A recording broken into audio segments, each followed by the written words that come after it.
All right, welcome back to Duty's Daggers, and we're looking at this Jack Wolf Gunslinger Jack. Um, I love this knife. This is one of my favorites. I've been carrying it a lot recently. You can tell it's getting a little scratched up, which is a positive thing in my mind. I think it looks nice.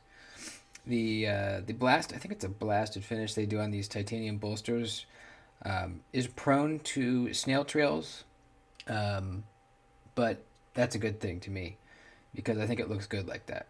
Gets worn in. Uh, the corners kind of lighten up where they rub on your pocket or whatever it is, your slip if it's in a slip, and it just gets a real nice look on it. So, anyways, I love the Gunslinger, but they're hard to get. There was only one run of them, as far as I know. I think there was only one run of them, and those are obviously gone. This one I had to get secondhand, and you can still find them secondhand once in a while. But it seems like most people hang on to these when they get them, because they're really good. It's a kind of a classic gun stock handle with a clip point blade with kind of a lot of straight edge and then aggressive belly up to the tip. Um, and this blade shape may be a turnoff for some people. And initially, when I first laid eyes on it, I kind of thought like, man, it's a cool looking knife, but it's not that practical for me. Until I got it in hand and cut with it, uh, did I realize that actually this is a good working blade shape. To get to this tip up here, you do have to raise up quite a bit to get to it. But this is ground so thin up here that for utility cuts, you can really use kind of this belly right here and almost use that as your tip. It's an incredible slicer. It's just such a deep hollow grind back here, or throughout the whole blade. It goes from deep, deep, deep all the way out to the tip. You can still feel that it's a hollow grind way out here. Um, the acoustics are amazing. I don't know if it's going to come through the video or not, but it makes a ting noise when you flick it. The front flipper is fantastic. It's a small tab, but it grips your finger and it just rockets this blade out so fast and so quick. The reverse flick action is incredible. You just can't miss it. Even though it's a small fuller, you don't have to be in it. You can be behind it, and you just flick. You put your finger somewhere back there, and you flick, and it deploys 100% of the time. It's amazing, but they're hard to get. So I have a really nice budget alternative to the Gunslinger, and this was brought to my attention by my buddy Jason of Knife Dope, and it was a knife I have seen before, but I never made the connection until he mentioned it. This is the Civivi Appalachian Drifter. It's an older design. It's been out for a while, and I think they might be discontinuing it because these are you can find these on sale right now, and this is a very similar knife. So let's look at these side by side. Just on looks alone, they both have bolsters. This one's kind of a faux bolster where it's carbon fiber here and G10 here. It's a much cheaper knife also. This is like around $50. This is much more. The size is right around the same. You can see our deployment methods are the same. Both have fullers. Both have front flippers. This one's more of a top flipper. This one's more of a front flipper. Let's look at this thing. The top flipper is so easy to use. You put your thumb up there and you flick. You put your thumb up there and you drop back and it flicks. It's so nice. It reminds me almost of like a sort of a pena kind of top flipper kind of deal. Kind of like a mohawk flipper almost. And it works really, really well. Both are hollow ground. So this is a really nice hollow ground blade. Very, very thin behind the edge. Very fine tip. And less belly than the Gunslinger.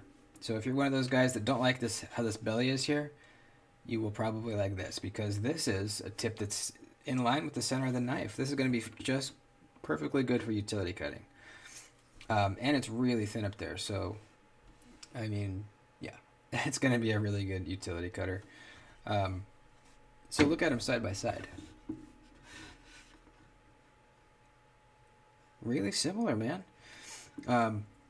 Now, the one negative that actually both of the knives have, which is kind of funny, the only nitpick I have with the Gunslinger, I have with this knife too, and that's the lock bar access.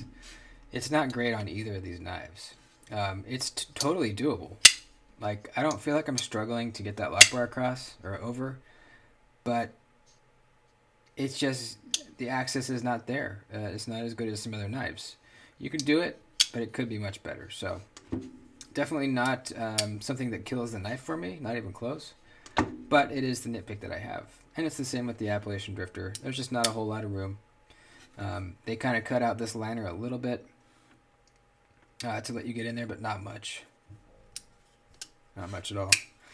And that's really the only nitpick with the knife. It's Nitro V blade steel, which, you know, isn't the best, obviously. 90V is way better. But this is cheaper. Much, much cheaper. And I think it's going to be a really good cutter. I'm going to do a cut test with it coming up soon. But just looking at it, I mean, yeah, you can tell. It's going to be a really good cutter. Let's measure some things really quick. The blade stock is thin also. It is 0.09 to like 98 thousandths. Let's check behind the edge. Back here we have 12 thousandths. Move up a little bit. Wow, is that? No, I wasn't on it. Up here we're at 13 thousandths again. Still 13. Pretty consistently 13 thousandths all the way up. That is thin. What's the Gunslinger at? I think it's even a little bit more. Nope. 11 thousandths there. And then it gets a little wider here. We're at, oops, 12 thousandths, and then up here 12 again. So yeah, pretty much the same. You know, like I said, both hollow ground. This is a deep hollow grind. I don't know. The deepness of the hollow grind actually feels pretty much the same. But the Appalachian Drifter actually has thinner blade stock than the Gunslinger, so it very well could be an even better slicer. It's not going to keep an edge as well, but as far as the cutting performance, how it passes through material and cuts, this could be better than the Gunslinger. The action's really good. It's not like a fall shut knife. You know, you can shake it shut, but neither is the Gunslinger, you know. It's smoother than this one, but it's just not a fall shut knife, and that it has a lot to do with the weight of the blade. These are very thin, not a lot of material in these blades since they're such deep hollow grinds, so they're just not going to fall shut. But the snappiness of the detent is absolutely there. Really easy to rock it out, reverse flicking. Kind of the same thing. You don't have to make sure your finger's right in that fuller. You can be back behind here somewhere. See if I can demonstrate. And still just nail it. So easy. So yeah, really nice. Again, the top flipper is done amazingly. You can do the over the top, side finger, whatever you want to do. It's a liner lock. It's not an exposed frame lock, so lefties don't have to worry about that at all. You don't have to worry about putting pressure on the lock bar when you're going to flick it as a righty. This is great, man. Now, when Jason sent this to me, he said I could give it away. So I think we're going to give this away during a Blade Cartel live stream coming up here soon after I do the cut test.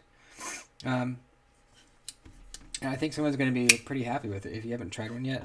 And also, if you're really pining for a Gunslinger and you just want to experience something very similar, and as you're waiting for more to come out, I would highly recommend this thing. In fact, I almost kind of want to buy one, but I already have the Gunslinger, so I don't really need to. But it's a cool knife, and I really like it. So, again, I'm not sure if they're going out of production. They might be. I'm going to go look right after this video. I'm going to put a link for it down below anyways. It'll take you right to some retailer where you can find them.